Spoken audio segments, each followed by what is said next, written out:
What is AIESEC? AIESEC is the world's largest international youth-run organization which functions with the objective of developing youth with their leadership abilities. We have been providing leadership activities as well as international internships and volunteering experiences for global youth. What is AIESEC in University of Sri Jayawardenepura? AIESEC in University of Sri Jayawardenepura has been giving opportunities for graduate youth to empower their skills and talents for a long time. We have been enhancing our local committee by providing high-quality experiences and services to our members and exchange participants. What is Outgoing Global Talent and Outgoing Global Teacher? In AIESEC, the Outgoing Global Talent and Outgoing Global Teacher are responsible for providing globally recognized internships for the youth to develop their future career. Our internships are offered in all fields ranging from engineering, IT-related opportunities like software development, software engineering, business-related opportunities like business administration, business development, marketing, language teaching, as well as subject teaching. What sort of benefits does it offer? All our opportunities are facilitated with more benefits like free accommodation, free food, free airport pickups, and also a dazzling monthly salary. Other than that, the intern gets a globally recognized certificate, gain a multicultural working experience, can expand their professional network, and most importantly, they can kickstart their career with a bunch of novel experiences. What is Outgoing Global Volunteer? The Global Volunteer Program of AIESEC provides a cross-cultural volunteering experience in different countries for youth from aged 18 to 30 with the motive of developing your leadership skills. Our volunteering projects are aligned with sustainable development goals, which allow you to contribute to a greater social impact in an environment out of your comfort zone in a period of 6 weeks. Free accommodation, free meals, airport pickup and departure support, international recognition as a global volunteer are some of the endless benefits you can get as a global volunteer. Your radiant future is calling you. Take the best move to start a new version of your life. Get in touch with AIESEC.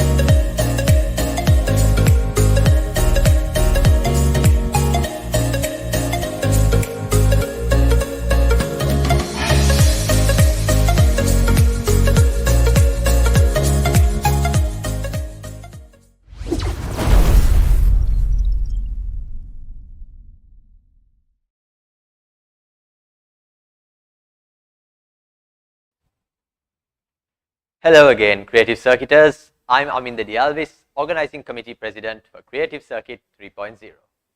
We hope you enjoyed today's session so far, and now we are moving on to the next part of our agenda for the first day.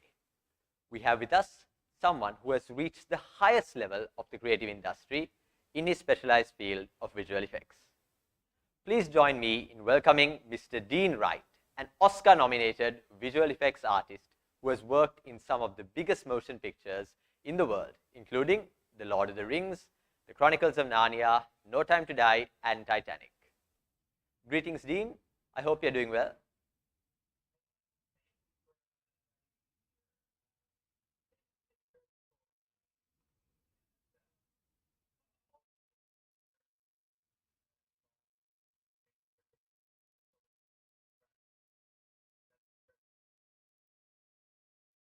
That's great, Dean. So we really can't wait to hear what you have to say. So I'll let it go over to you so you can kickstart the session. Take it away.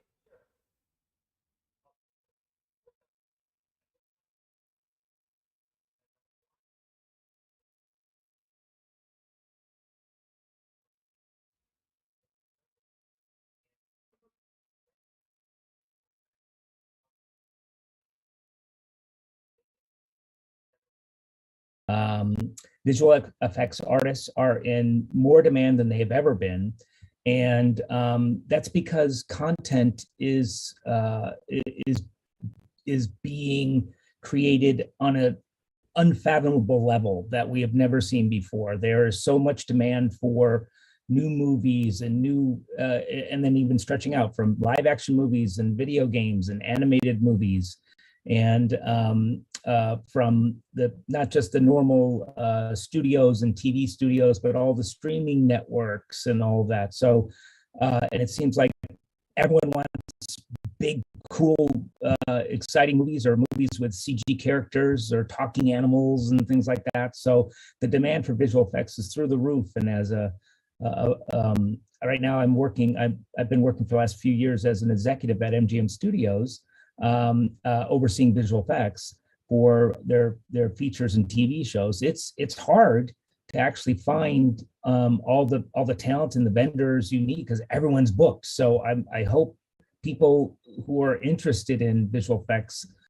know that this is the time to get in. When I first, as I was saying, when I first got into the film business, like most people sort of my age, a lot of us didn't just start in visual effects. We started in other areas of the film industry, and visual effects was very much a niche. And the CG aspect of it was non-existent.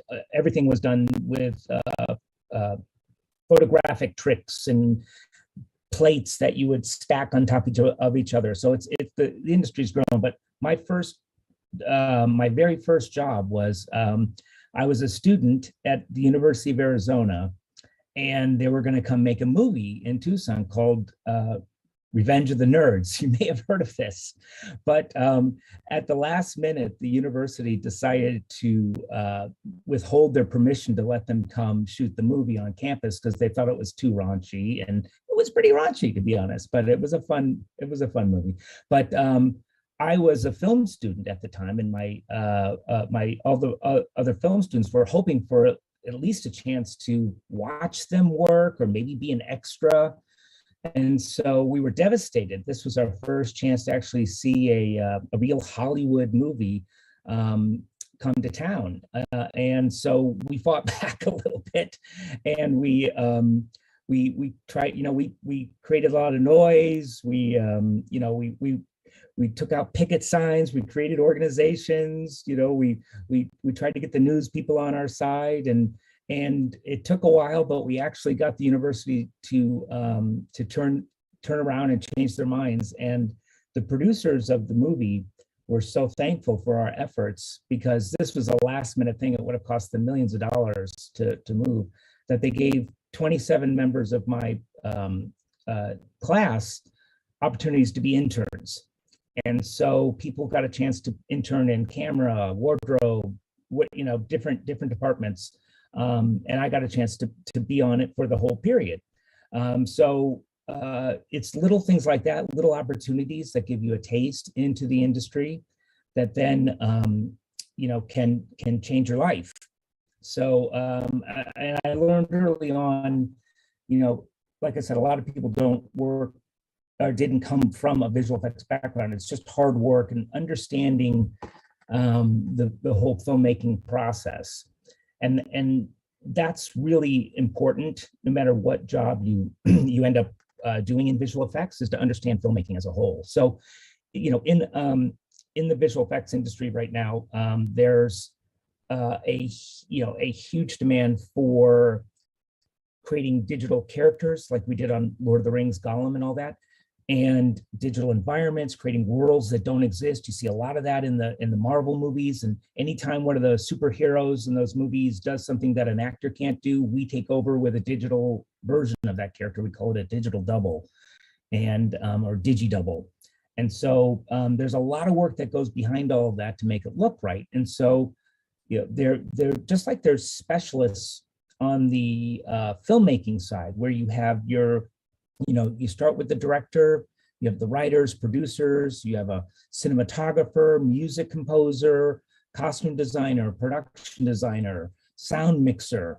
You have your lighting crew, your your grip department, which is the support team for camera and lighting, transportation.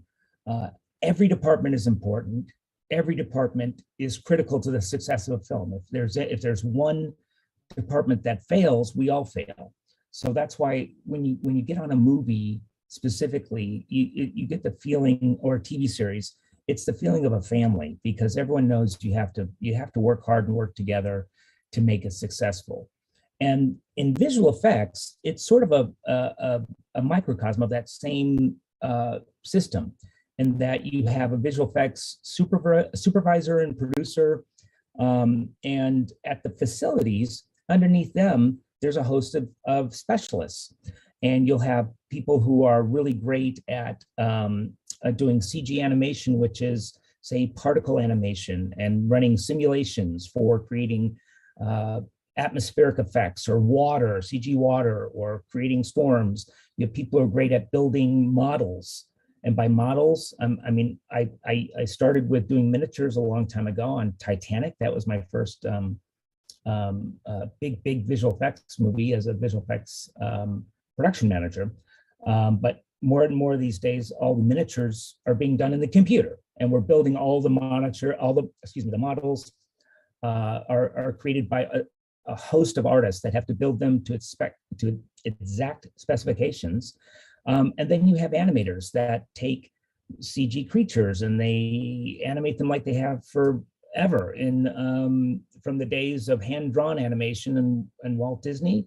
And now, we do it with 3D CG programs. And the key is to make a performance that is, believable and entertaining. And, the animators are like the actors of the visual effects world, because a director and a visual effects supervisor and an animation supervisor want to create a performance that comes from that character that you're creating, like Gollum, I was saying, or on Narnia, we had Aslan was our main character, but we also had the beavers and all sorts of characters that had to be alive. You had to believe they were real, but not too cartoony for those films. So every film has its own challenge. And like I said, the visual effects world, there's a whole host of specialists. And so there's lots of ways to get into the industry if you're interested. By that first step, I started as a PA. It took me, years and years to work my way up from a PA to a production coordinator to a production manager, and then I was able to sort of swerve over into visual effects by taking my production management skills and applying it to the miniature shoot for Titanic. And it was important because it was the biggest thing they'd ever done, and we were creating miniatures that were hundreds of feet long, big sections of the Titanic ship. We built a tank out in the middle of the desert, and we sunk it over and over. And we had other sections that we had to bring in and sink. And we had miniatures that were on stage, and we had to make it look like they were underwater. So there's a whole technique of doing that called dry for wet. So we did that in a smoke stage. So, it was my job to oversee all that and make sure we got all of the elements, because our director was Jim Cameron. And Jim Cameron is an amazing and talented director, writer, director, producer, but he also knows everyone's jobs, and he might know it better than you do. And if he pushes you and asks you, why are you doing something, you better have a good reason, and you better know what you're talking about, or, it can be an uncomfortable conversation. So, because he knows everything and he art directs every pixel on the screen. And part of our world in visual effects is to enter, well, especially as a visual effects supervisor, once you get to that place, but everyone has to take part in this, because we all have to contribute to the vision of a director. And, just like, again, I'm going to compare it to the live action side. The costume designer has to know what the director wants the period of costumes to feel like and look like, and creates them for the actors, for the cast, for the director's vision. Same thing with the production designer. It's responsible for, the production designer is responsible for everything you see on film, from a set and prop and environment world, The cinematographer is responsible for photographing everything. You'll have people that'll be department heads that control their own little piece, but those, those three are the troika of the practical shooting, the normal shooting schedule. And so you'll have a cinematographer working with a production designer and a director to create what they can get on the day. The visual effects supervisor is brought in to help fill in the gaps for anything they can't get that day. If they can't get the environments right, if they can't build it and we have to extend the buildings, or we have to put them in a world that doesn't exist, if they can build a piece of it on stage, but we have to extend it, that's our job. And so it's up to us to mind meld as much as we can with a director to understand what's their vision, what's the style. And you end up learning how to understand the style of all the different cinematographers. Excuse me one sec. Because every cinematographer is different, every director is different.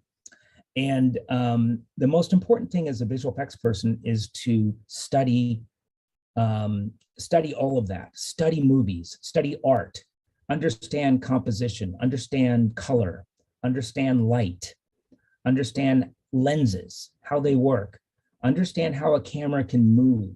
It doesn't matter what your job is in the visual effects world. You need to understand all of these things because every piece contributes to the whole.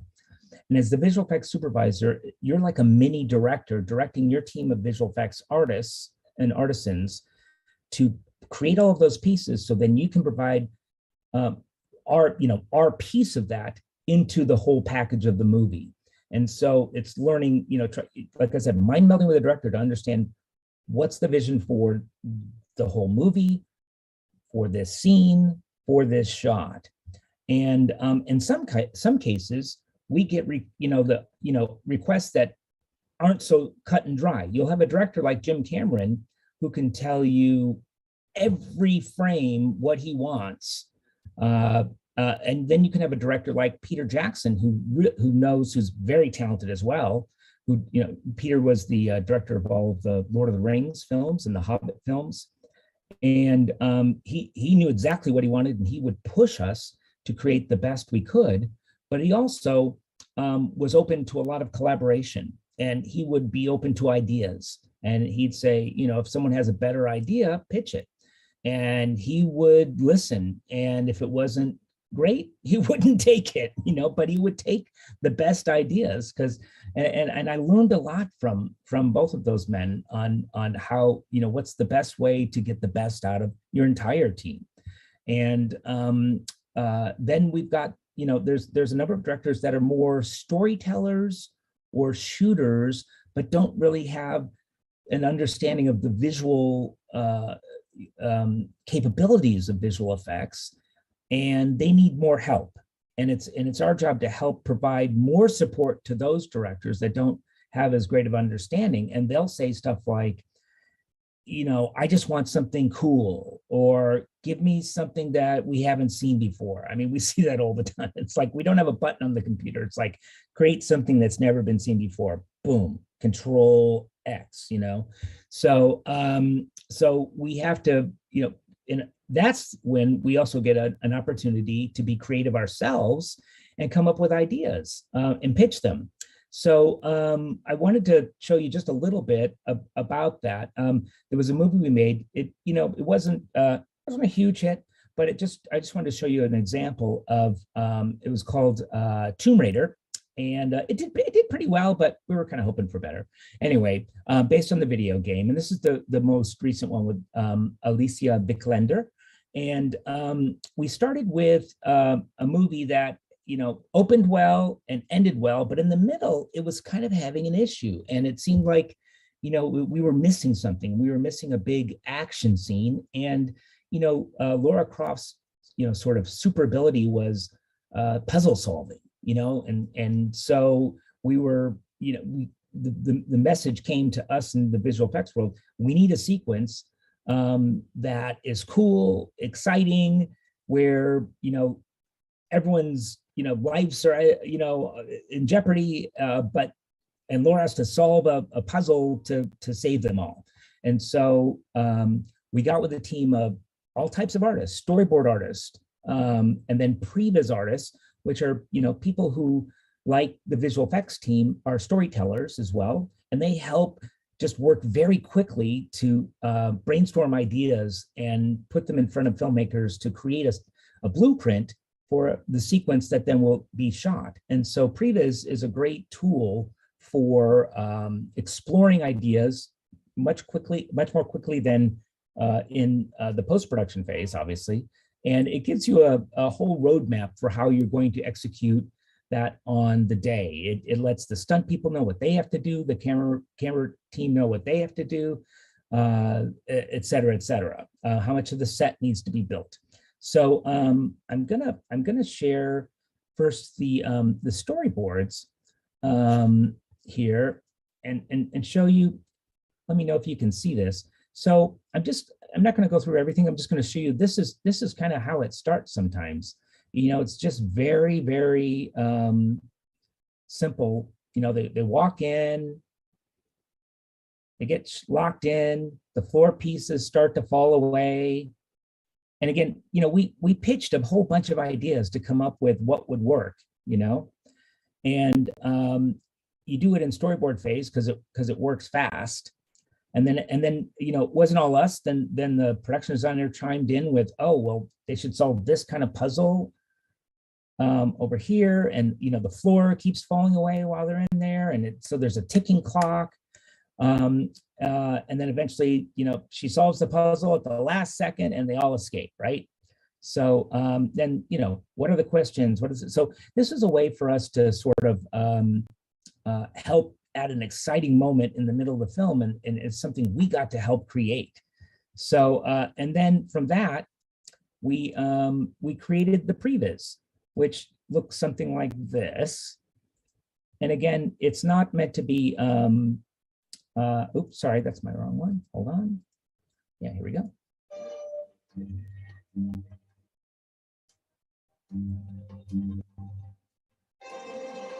Survive the gaze of the 8 faces of Himiko. Depicting the fate of her enemies. We are getting closer. Good. So you get the idea.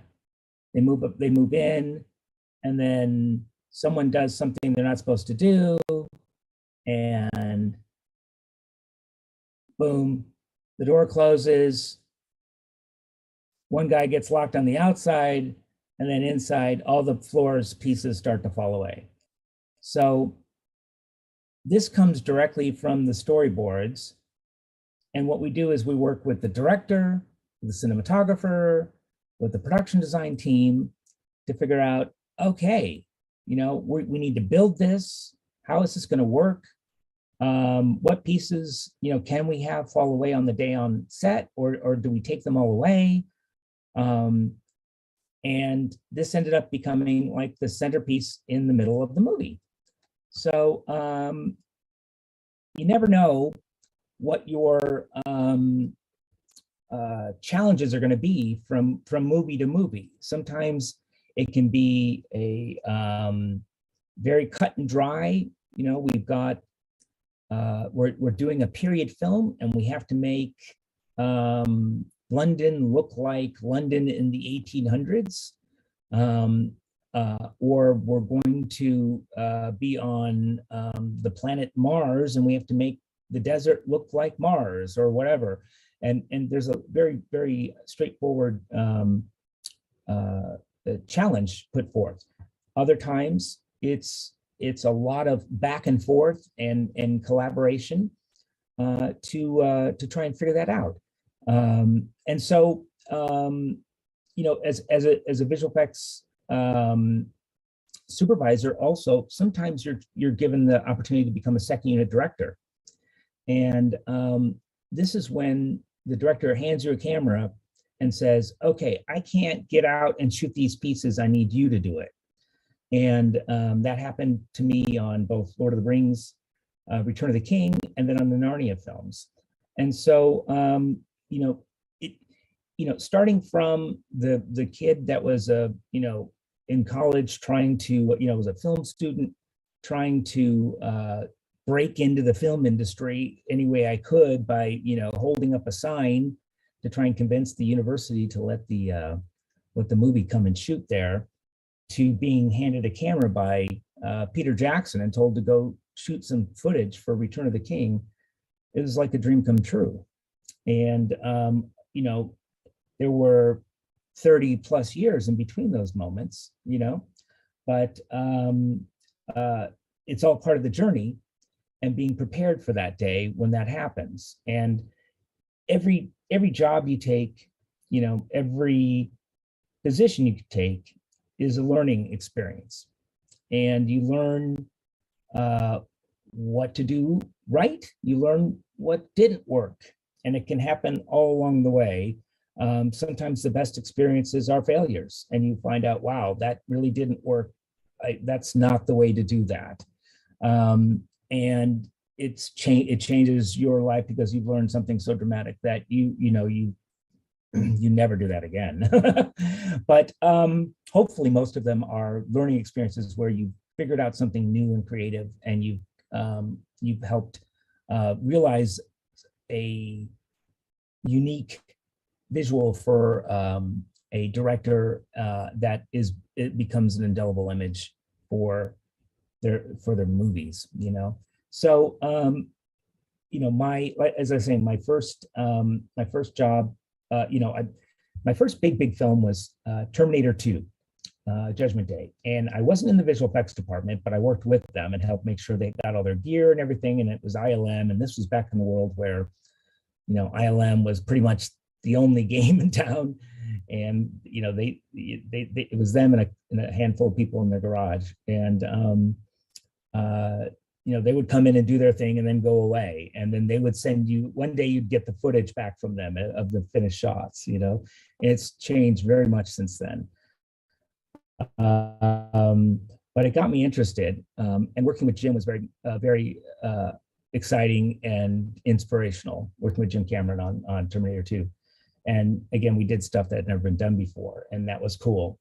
And so Titanic was an opportunity for me to actually take the skills, everything I'd learned in terms of the fundamentals of a film, knowing how to work with the different departments of the crew, knowing what it took, what the camera team takes, what the building teams take, to be able to work within a schedule and a budget, because that's always there. There's always a schedule and a budget you have to keep to, because eventually there's a release date and there's a finite amount of money. So, it's something we all have, and we all have to, accept it at some point. It's not unlimited. And in Titanic, like I said, we went from the stages of Digital Domain down in Venice, California, out into the deserts of Acton, California, shooting everything from little tiny submersible subs to giant sections of the Titanic that we would sink over and over and over again with different scales. And, part of that is learning the process of how do you shoot something that's not full scale with water and making it look right, and learning the frame rates that you need to make that work, and how far you can push it and all that kind of stuff. So, I went from that and became a visual effects producer on What Dreams May Come. And that was another unique movie in which a director was trying to use visual effects to tell a story in ways that had never been done before.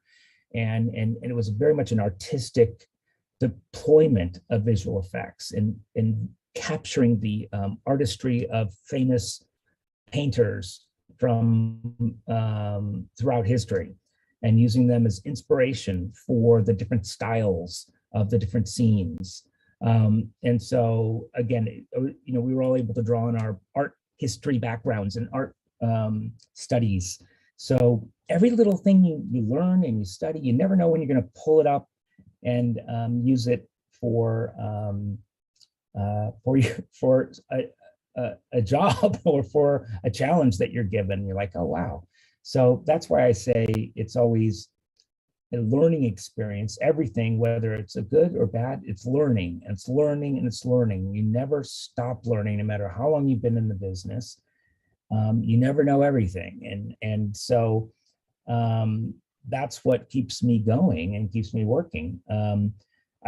After that, I went, I did a number of movies at Digital Domain, and then I was hired to be the head of production for Disney's visual effects company. They bought the Secret Lab, and we did DreamQuest Images. We changed the name to the Secret Lab eventually. DreamQuest had done movies like Total Recall and The Rock and Armageddon and things like that. And then there was a desire at Disney to combine the visual effects department and the animation department together to create one big company that would do everything. We would do the visual effects for all the Disney movies. We would also do all the CG animation for all of the Disney animated features. We were still doing 2D and 3D animated movies at that time, just starting in the 3D animated movies. And so, and we would do all the theme park stuff. It ultimately, Disney changed their minds a few years later, decided against doing that, which was kind of a bummer because we had built a company that was perfect to do Chronicles of Narnia, which I was hired to be the visual effects supervisor on. And I was like, boy, it's a bummer we don't have that company anymore because it would have been perfect for this.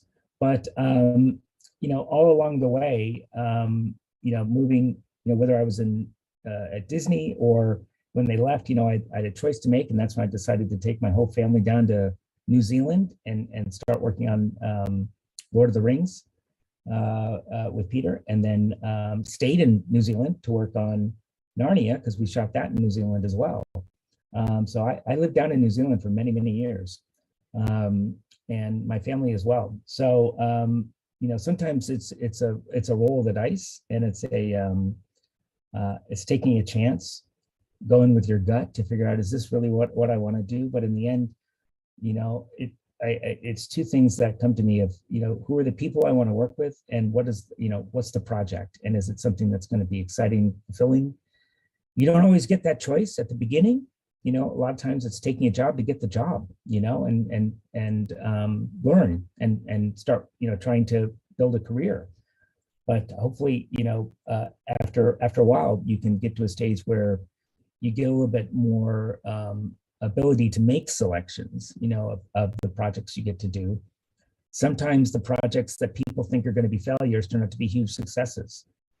Titanic, when I went over there, I mean, everyone in Hollywood thought it was going to be a huge disaster, a big bomb.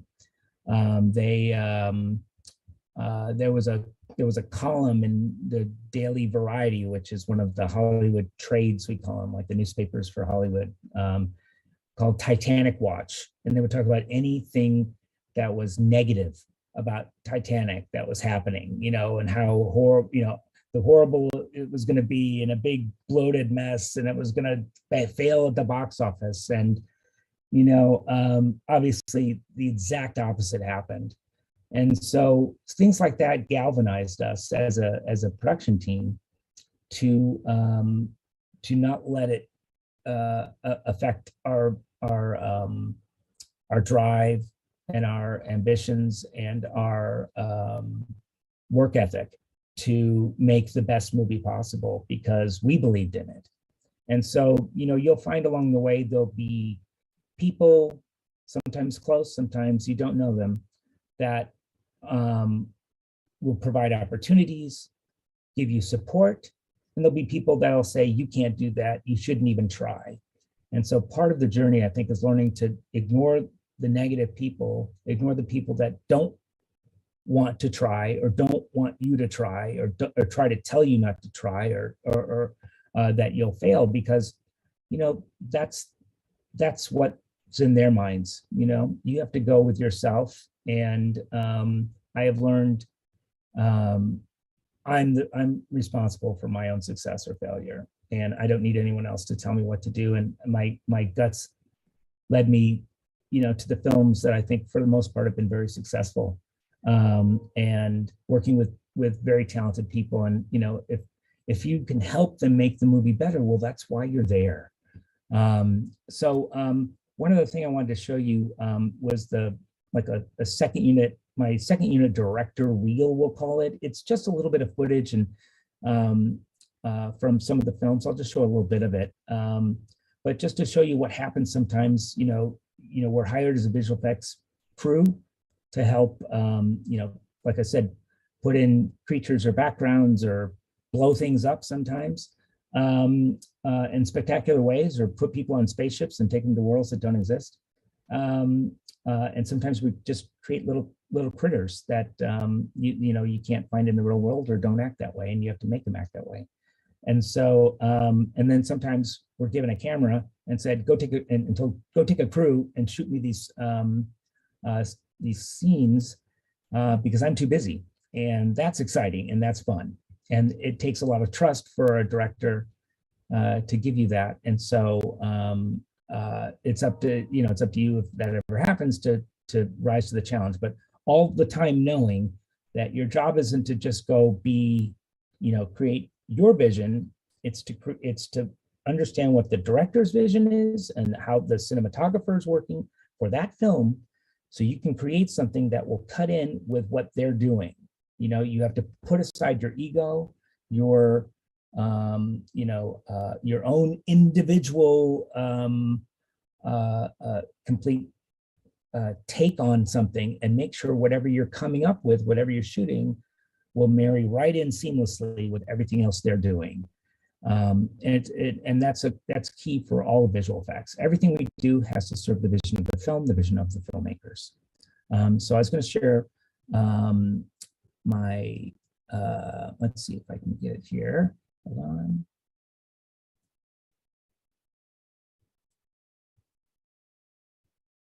There we go. And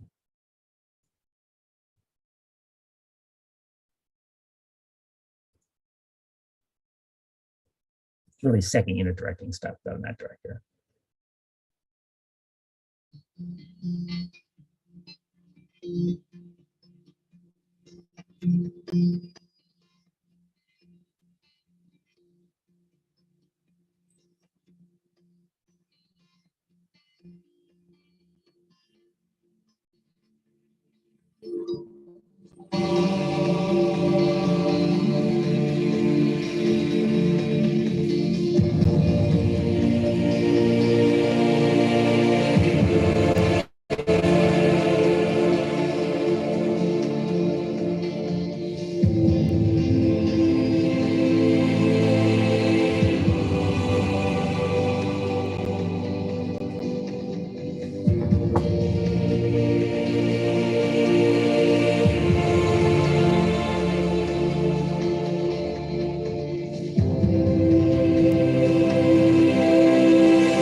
So for me, each one of those shots, I'd been given a brief. And it's funny, like for Lord of the Rings, I had to do Grand, which was that big battering ram. It hadn't been shot. It had been sitting in storage for years and they'd never shot it. So I had to come up and there were storyboards, there was previs. Peter was, in the cutting room. And so I'd be on set lining up the shots and he could watch what I was doing on a monitor in the cutting room. He was editing the film. I was shooting this stuff. My partner, I was the visual effects producer actually on that film. And the visual effects supervisor was Jim Reigel, who won 3 Oscars for the 3 Narnia films, the 3 Rings films. And he was out shooting horses in the back lot of the studio. Peter was in a makeshift cutting room that they built on in the offices of the studio there. And I was on one of the stages shooting all different things, elements like the battering ram Grand and all sorts of stuff, the Army of the Dead elements, things like that. And you'd be lining up your shot, and then once you had it, you'd take in a little clamshell to go show Peter, but he could watch what you're doing the whole time. And every now and then there was a walkie-talkie and you hear this Dean, and it's like the voice of God coming. You're like, yes, hi. It's like, I don't think that camera's quite right. And you're like, oh, okay, I'll come in, So it was a great, after having gone to film school, there was nothing like being taught PhD master filmmaking from Peter Jackson, watching over your shoulder the entire time, while shooting for 2 months on all the pieces he needed from us for to finish Return of the King. And then on Narnia, I was sent off to other countries. I was sent off to Poland to shoot up in the mountains, find snow. We can't find any snow here. Go find snowy places. Go find a frozen lake and take kids and run them on it. It's things like that. So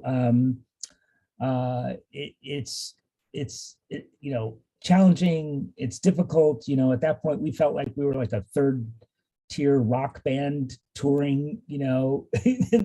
Going from tiny town to tiny town, and just grabbing a camera and going shoot where we could find frozen looking trees and things like that.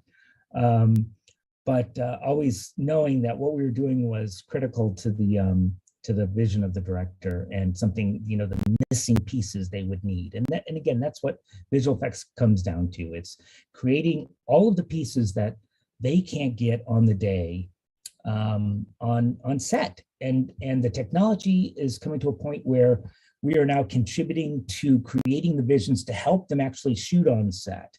There's volume technology where we create environments and simulations and animations that run on giant screens that surround a shooting stage that then they shoot, like this is in The Mandalorian, and this is becoming prevalent on a number of projects.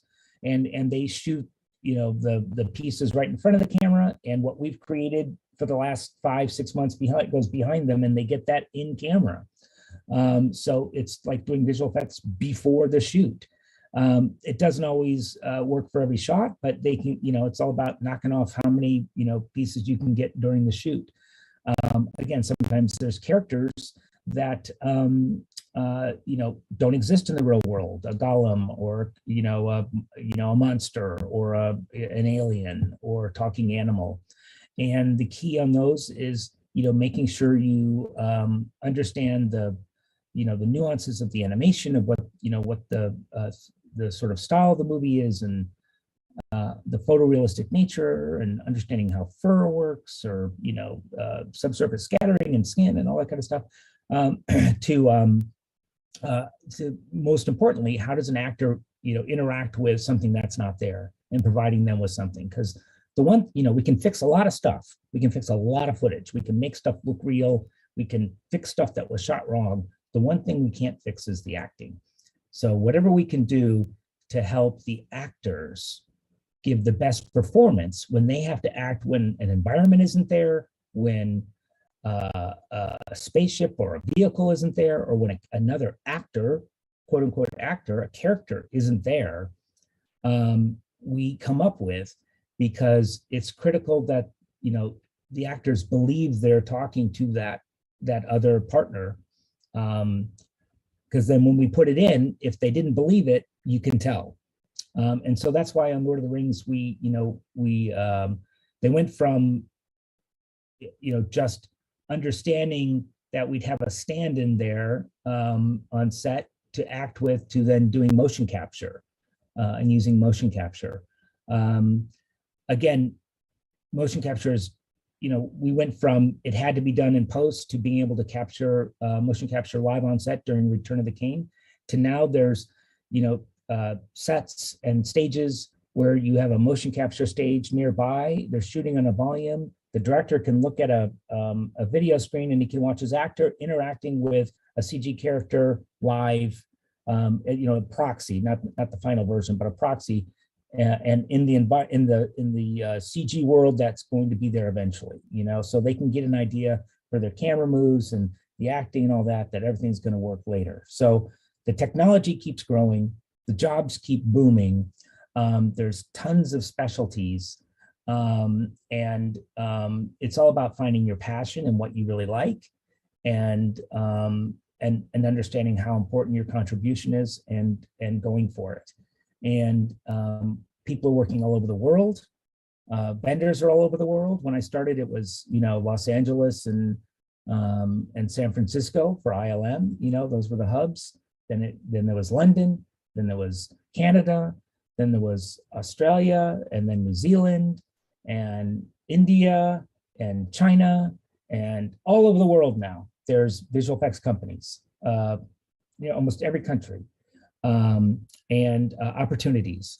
And if filmmakers can work anywhere now, they don't have to have everyone in the cutting room. They don't have to be local. We can do it via like how we're having this conversation today. So the opportunities are there, and the industry desperately needs new talent. We need people learning about filmmaking and learning about visual effects and coming and joining us to help create these movies, because they just keep wanting more and more of them. So if there's anything I can do is try to, if anyone's interested, please pursue it, because we need you. And the opportunities will be there. If you want to be a filmmaker yourself eventually, those opportunities are there too. I got a chance to direct a film. Maybe I'll get a chance to direct another. But it's all about following your dreams, and not letting anyone stop you. Only your talent and your own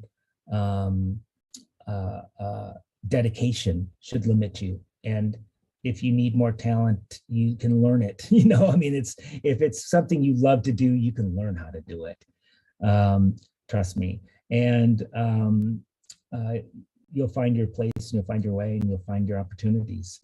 So I would say that from Hollywood to Sri Lanka, everyone needs entertainment. It's what helps the world right now. Bring a little joy into their lives, or challenge them into thinking about something, entertaining them. Again, the key things I would say are understanding the whole process. It doesn't matter what job you're doing, you need to understand how it all works. How do cameras move? Why do directors pick different lenses, and cinematographers pick different lenses for different types of shots? What are those characteristics? Why do they do that? What does color mean? How does a different color help change your mood? Understand composition. Why does a balanced composition mean one thing, and a very unbalanced composition means something else, and when to deploy each of those. Understanding history, understanding art, understanding, there's so much that we can pull into what we do to elevate what we do to help make our projects even better. So, and everyone is a contributor. So I would say, I hope if anyone wants to do it, they just go try, because I wouldn't do anything else. I've been doing this for a long time, and it's not even a job when you love what you do.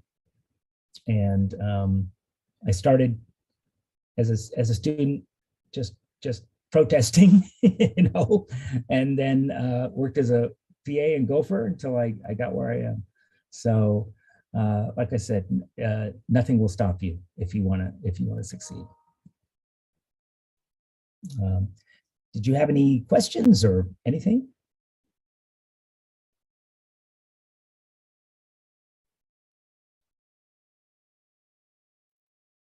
Thanks so much, Dean, for that super insightful and really in-depth explanation about everything you're going to. Honestly, even from my end, I found it extremely interesting, just getting to know about your work in Titanic, Lord of the Rings, Tomb Raider, all that. And we have actually got a whole load of questions lined up for you because we have a pretty big audience listening in through Facebook and YouTube. And we've collected some of the questions from the audience itself. So Sure. I'll just get into them in a little while. But to start with, we have a question from our guy behind the camera right over here. So his name's Imesh, and so he has a question for you. So Sure. in the modern day VFX world, do you prefer doing stuff through CGI or to kind of do it using practical effects or physically? Well, I'll tell you, CGI can do so much now, but it's gotten to the point where I think a lot of audiences are getting almost a little tired of it, and it can be overused. My feeling was always, you know, shoot what the best visual effect is no visual effect, right? If you can get it in camera, we advise that. It's funny because back in the day, you know, we used to, when it was a lot harder and there were a lot fewer visual effects shots in a movie, we used to like come up with ideas to try and pitch them to add shots, you know, hey, this would be a cool scene, you know, it's 20 shots, it costs this much money, do you guys want this? Look, and we would pitch it and they'd be like, oh yeah, that's cool, or we don't have the money. But we were like always trying to get more work. Now it's like, whoa, we have enough, stop, you know. And you know, but you know, you're right, it changed from shooting miniatures and all that kind of stuff. And you know, look, it's going to be hard to justify shooting miniatures a lot these days. It's done sparingly, but I still would say shoot elements, shoot live action whenever you can. You know, when like we're doing crowd replication for a movie like Creed, for instance, and you know, we shot the boxing ring on a stage with, you know, a dozen rows of chairs around them, and then we had to fill in the rest and the stadium as well, like in the first Creed. And so we shot all that. Then we went to Liverpool, England, in the middle of a soccer match. We built a camera that was a 360-degree camera that could shoot everything simultaneously, and we stuck it in the center of the pitch. And got the, you know, Sylvester Stallone had done a video encouraging the audience to help along, and we got them to do a bunch of reactions. We photographed it all. It was right at halftime. We had 8 minutes. We had to get it, and then we yanked it off, and we used that for the crowd. And that we stitched it together. It became a 360-degree cyclorama that we were able to then put in around what we shot on stage. And so rather than do digital extras, we had real people. So, you know, there was a couple of shots where it didn't work and we had to go CG. And, you know, CG can be great. It's more expensive too. You know, it is more expensive. So, you know, we do have challenges, but I would say you just have to pick the right tool for the right challenge. You know, if you can do something practically, or if you can shoot elements, you do it. If you need to do CG, you go CG. It's okay, but don't just rely on it. A lot of people tend to just rely on it. You know, it's a lot easier to say, like the old, we'll finish it in post, same sort of thing, you know, we'll fix it in post. Yeah. It's always best to do whatever you can in front of a camera and then just enhance it with CG whenever possible. Thank you very much, Dean. I think Imesh also was quite pleased with such a lengthy answer from you. So moving on to a question from our audience. So we have a question where they want to know, what was the most challenging project you have worked on to date? Well, it's got to be Return of the King.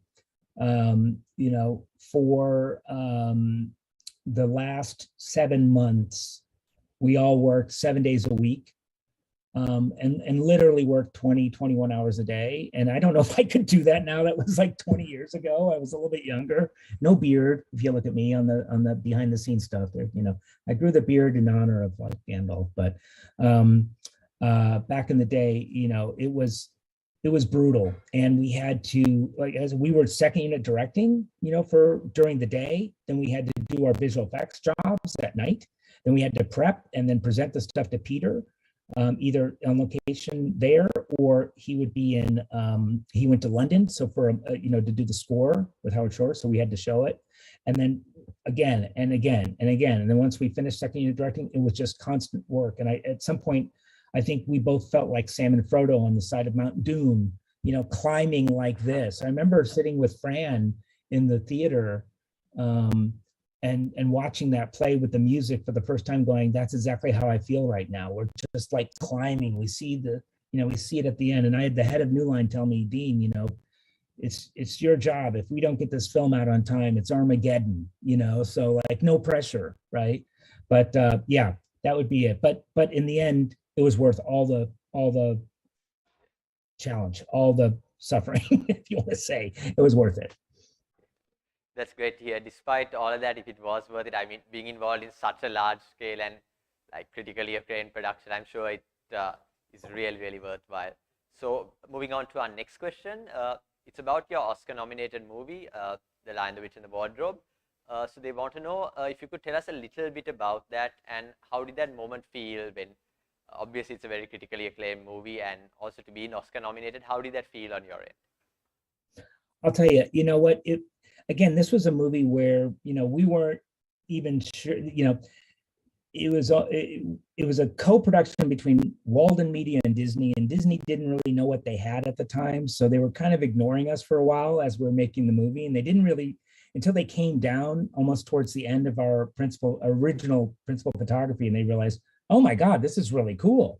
And they saw some of the footage, and then they got behind the project, and started supporting it in a big way. We were like the most expensive indie movie possible, at that time. We were just on our own. But then we had a whole studio pushing and pushing. So it was nerve-wracking, because you go to this thing called the Bake Off, where you present your work in front of your peers and you speak about it, and then you answer questions sort of like this.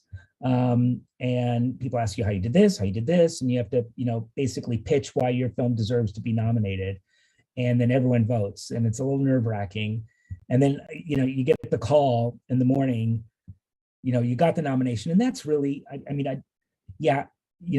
my friends who worked on King Kong ended up, who I just worked with on Rings, because it was Weta Digital, they did King Kong, they ended up winning the Oscar. And so I was sitting next to them and very, very happy and excited for them. Of course, a little disappointed I didn't get it. But, getting the nomination for us truly is the key, because it's voted by our peers. Who wins the Oscar is voted by the entire Academy. So which is mostly actors, the biggest chunk of Academy voters are actors. So that's a crapshoot. You never know who's going to win. It's usually sometimes it's the most popular movie, sometimes it's something different. So to be nominated is the key, and that was a huge honor.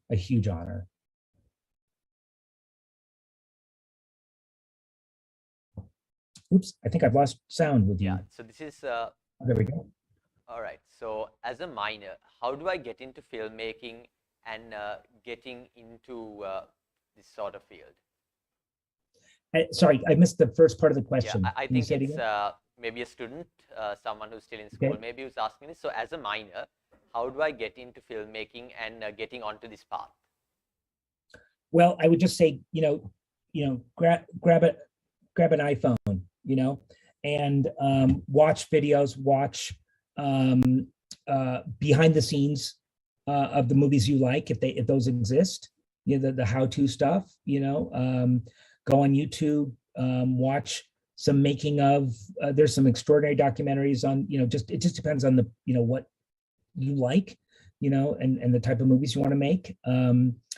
But, learn story is important. how to, how to tell a story. There's some really great books on how to tell a story. There's this one called Story, and it's for screenwriters, but it's great for everyone to understand because it helps you understand the story process. And study, for me, it's studying movies, just watching different movies and TV series, and watching it from a different viewpoint, not as an audience member eating popcorn, but studying the camera moves, studying why they're doing that. Look at the lighting, start picking it apart, watch it first time just to enjoy it, but then, pick it apart. And so you can start learning. You can't really get a job behind the scenes until well, it just depends on where you live. I think 18 maybe in some places, and maybe a little older. So maybe it's not too long to wait. If you want to be on set, there's a lot of chance to be like an extra, I mean, that's what I said. Originally, we thought we wanted to be extras on Revenge of the Nerds. And, if you're interested in acting, you can be any age, but if you just want to, if you want to be on set as an extra, you can then watch the filmmakers, and get experience on set. Understand, that's the one thing I never learned in film school is what's a call sheet. They never taught us how to read a shooting schedule or a call sheet. I'm like, oh my God, I felt like the first time I worked on in my first job, I didn't know anything, after studying for 4 years how to make movies. I'm like, oh my God, I'm like starting over again.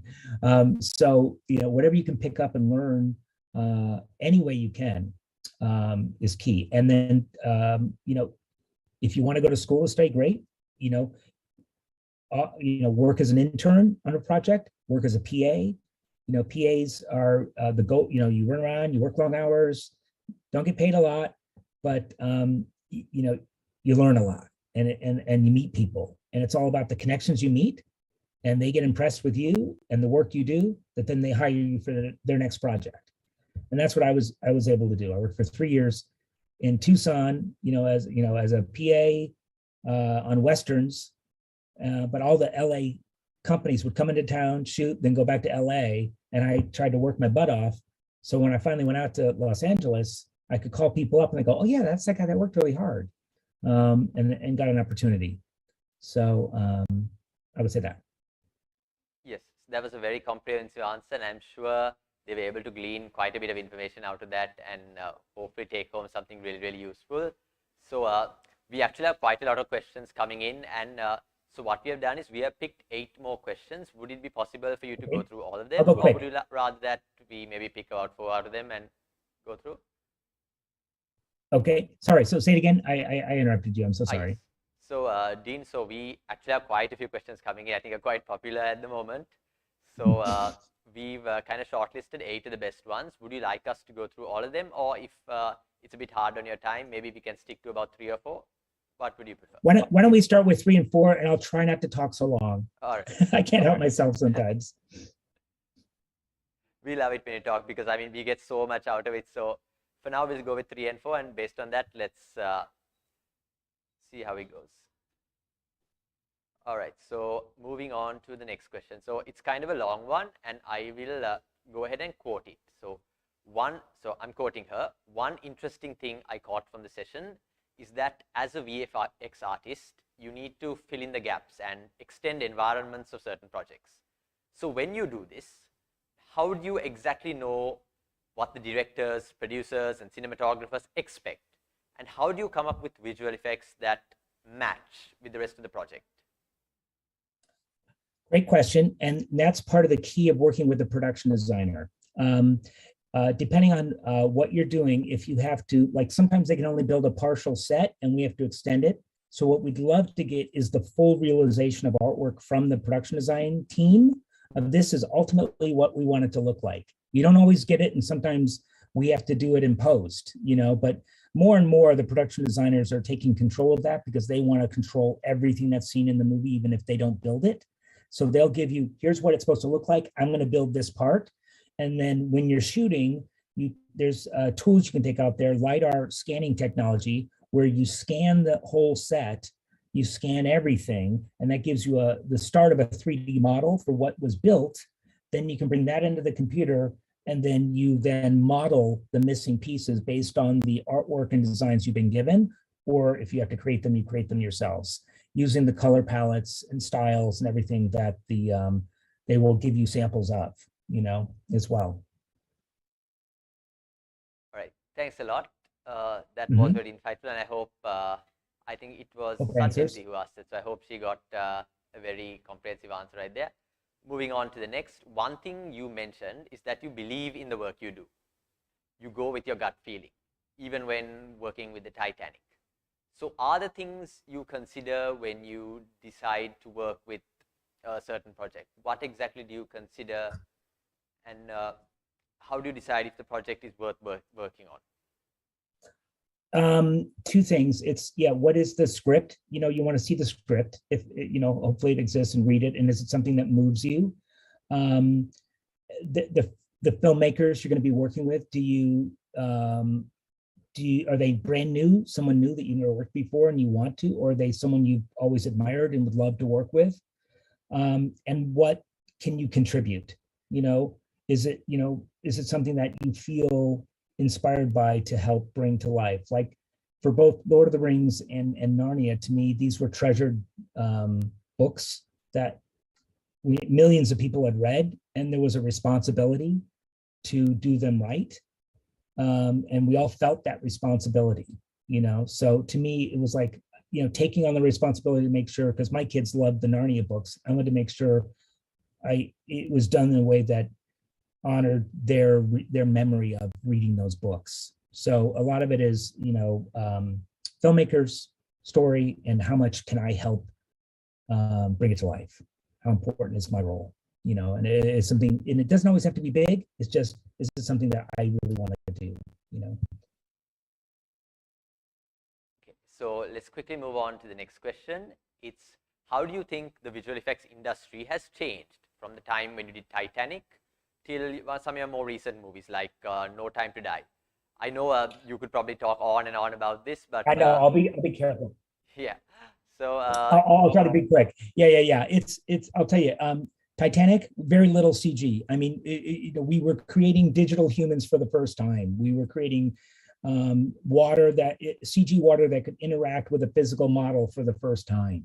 You know, it was about deploying digital technologies in ways that had never been done before, but also using traditional miniature techniques and whatever Jim could shoot down in Mexico. But these days, again, much more is pushing in the CG world.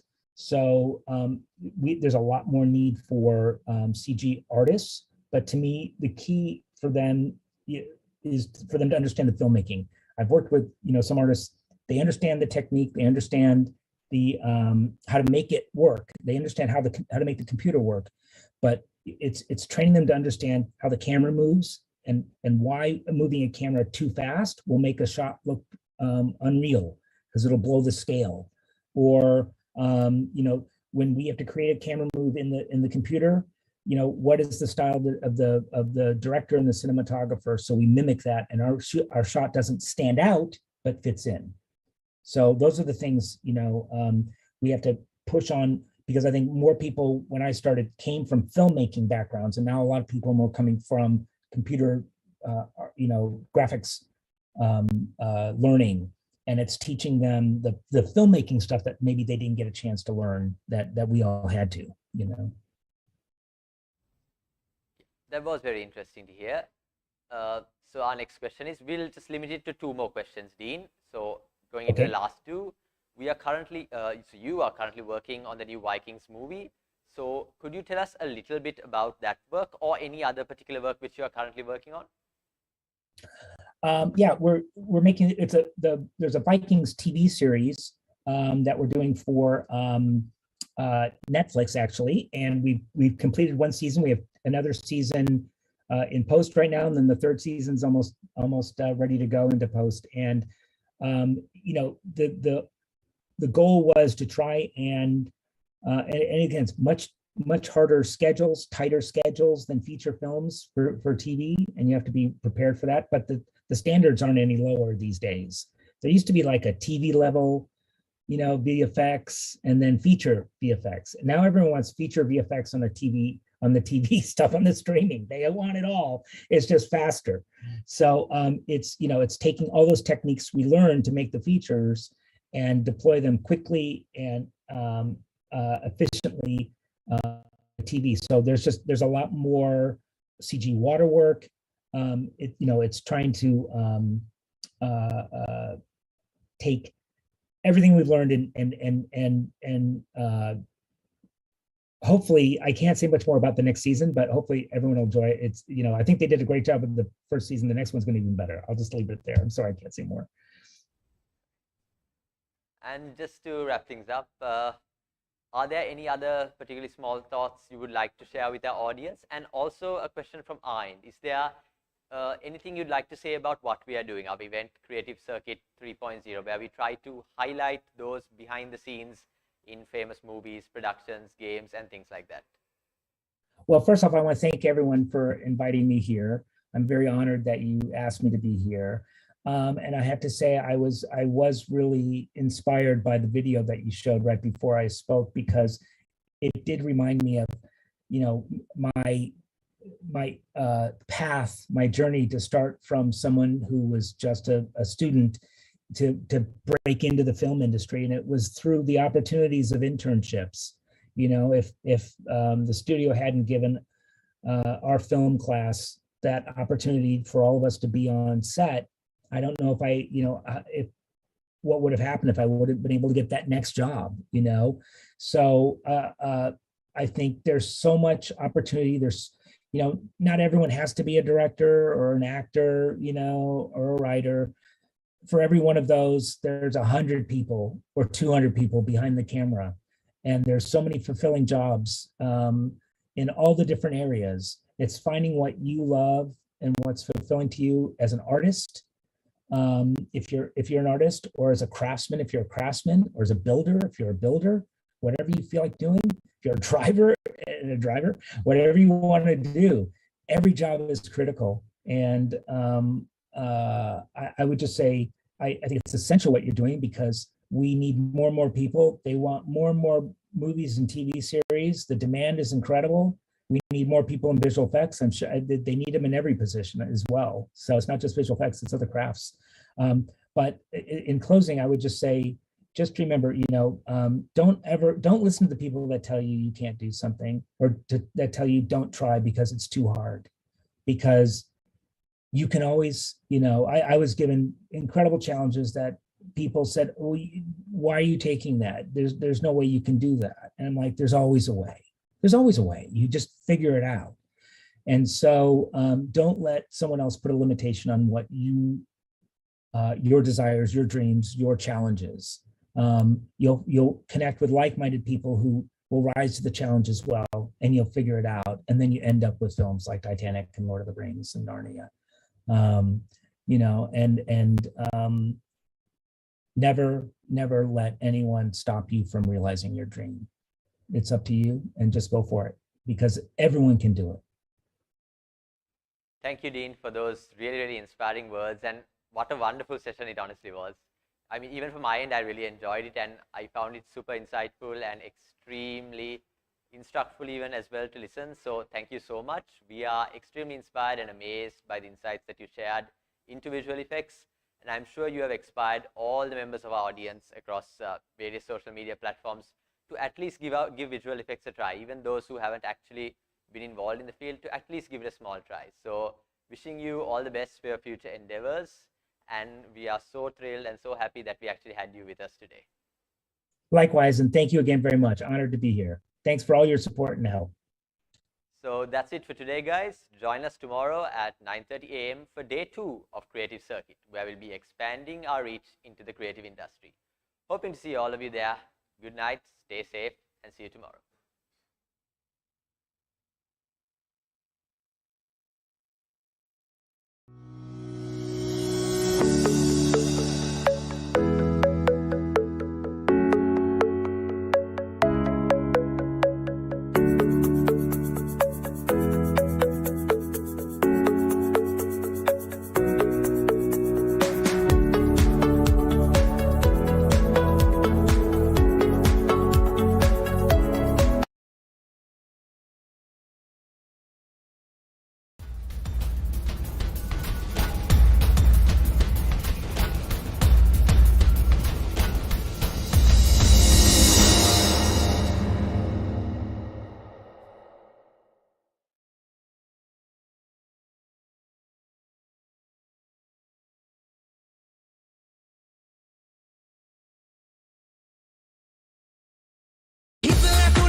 ತೋಡ ಯಾವನೇ ಪಪಿಯನ್ನ ಚಮತ್ಕಾರ